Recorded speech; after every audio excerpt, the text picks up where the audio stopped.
Hello everybody and welcome. In this video I'm going to show you how to charge your headphones Marshall Major 5 using your phone.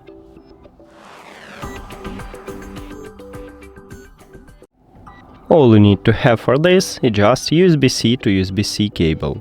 But if your phone do not support USB-C, maybe you should have Lightning to USB-C or even micro USB to USB-C. Now connect USB-C cable to your phone. And at the bottom of the right ear cup we have USB-C port, so connect the second USB-C cable right at this port.